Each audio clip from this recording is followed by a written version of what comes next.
Le prophète Mohammed a dit « J'ai été envoyé pour parfaire les nobles comportements ». Cela montre que son message ne concerne pas seulement la prière, mais aussi la manière de vivre ensemble. Et au cœur de ces nobles comportements, il a placé la famille et le respect des parents. Le respect des parents est un ordre divin. Allah dit dans le Coran « Ton Seigneur a décrété, n'adorez que lui, et soyez bienfaisants envers vos parents ». Le prophète a relayé cet ordre avec insistance. Il a dit que le paradis se trouve sous les pieds de la mer. Cela montre l'immense valeur accordée aux parents. Les respecter, c'est obéir à Allah.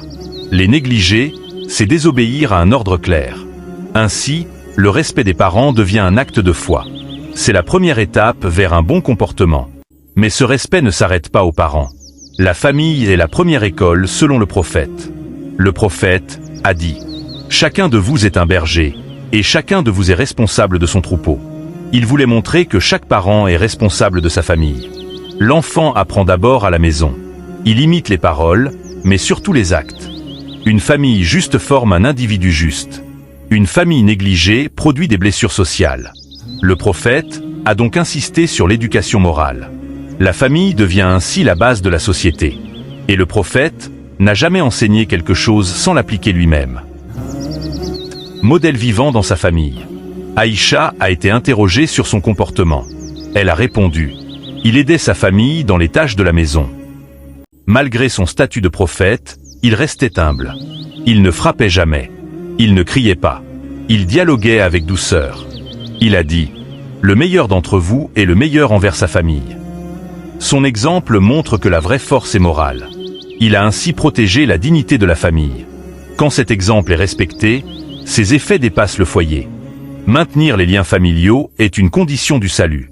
Le prophète a dit « Celui qui rompt les liens familiaux n'entrera pas au paradis ». Ce hadith est très fort. Il montre la gravité de la rupture familiale. Maintenir les liens demande parfois de pardonner, parfois de faire le premier pas. Mais Allah récompense cet effort. Ces liens créent la solidarité. Ils empêchent la haine et l'isolement. La société se renforce quand la famille est unie.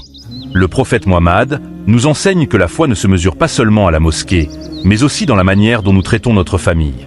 Aujourd'hui, le monde souffre de division. Mais le prophète nous a montré une solution simple et profonde. Respecter nos parents, préserver nos familles et maintenir les liens. Si nous appliquons cet enseignement, nos foyers guériront, et nos sociétés aussi. C'est là l'une des plus grandes leçons du prophète Mohammed. Merci d'avoir suivi cette vidéo. Abonnez-vous, partagez et mettons ces paroles en pratique.